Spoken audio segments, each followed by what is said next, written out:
How you doing, fight fans? This is Boxing Knowledge coming at you once again.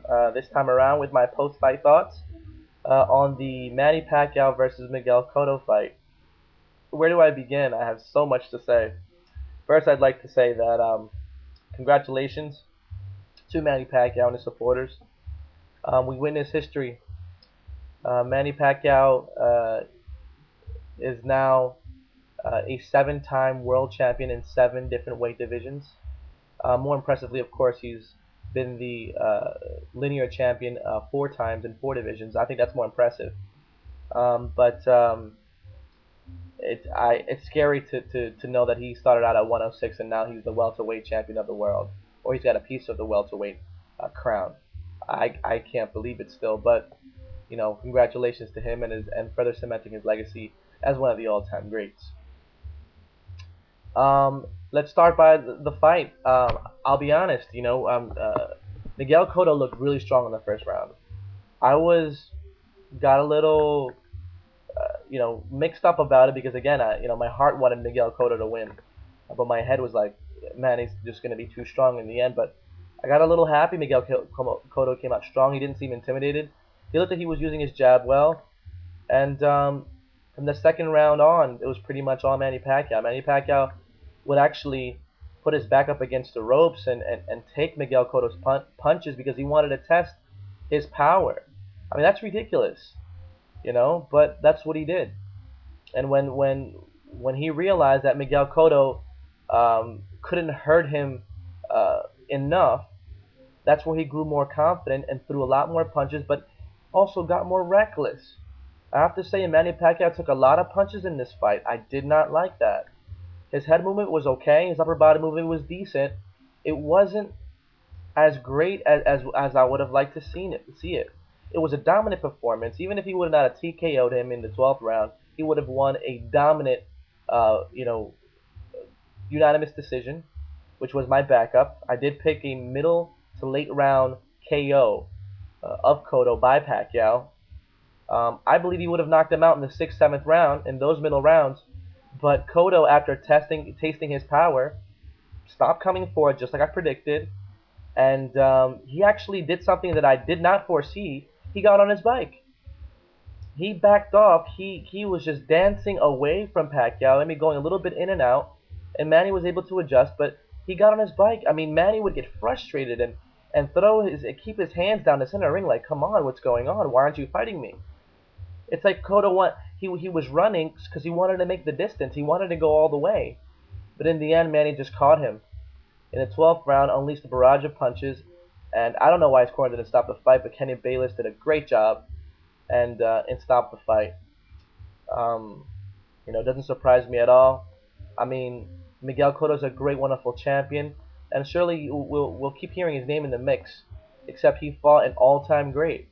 He fought the pound-for-pound champion, and you know, I want to say a controversial statement right now. I believe that if Manny Pacquiao can beat Mayweather, if and that's a big if they face off, he's got to be the best of all time. He's got to surpass Muhammad Ali. Um, uh, Maybe you put him on par with Sugar Ray Robinson. I was gonna say surpass Sugar Ray Robinson, but you know that's all another ball of wax. I don't want to get into it, but he's got to be on par with Sugar Ray Robinson. He's got to be the greatest of all time, along with Sugar Ray Robinson. Um, I mean, Floyd Mayweather Jr. is one of the all-time greats.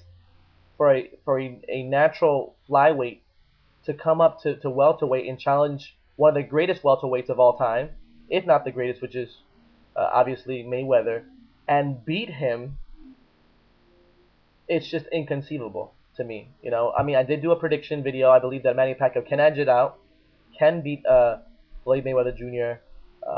If they fight, but it's just I'm at a loss for words. What can I say? I'm also pretty happy because for the first time I've gotten positive comments about this boxing channel, and it feels kind of nice. But let's get back to the fight. Miguel Cotto didn't use his jab enough. Um, he did snap Manny's head back a few times with that jab. I think Manny was hurt once, maybe twice, but he was just testing Cotto's power.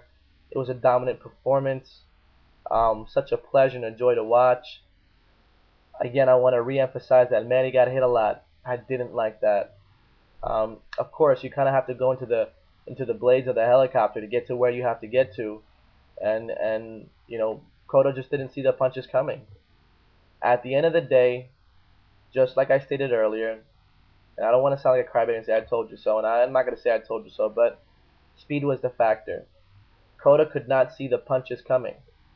Okay, guys, I'm going to put up another video on the possible fantasy matchup between Manny Pacquiao and Floyd Mayweather Jr. Um, because now I recorded, I believe, 2 videos on this potential matchup, but that was before Mayweather's performance against Marquez and before Manny Pacquiao's performance against Cotto. I think it's very important that I do another video now that these 2 fights are out of the way. Um, it's going to be an amazing fight. Definitely, this fight is going to bring in more money. I want to say it's going to be the most money making fight of all time. I have to say, if these 2 guys fight, um, I just can't wait. I'm super excited. Um, I suspect that this pay-per-view buyout is going to be far superior to the nearly million pay-per-view buys that Mayweather had with Marquez.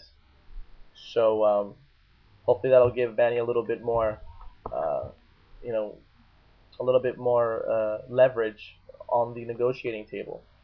So we'll see. This is the biggest fight out there for both of them.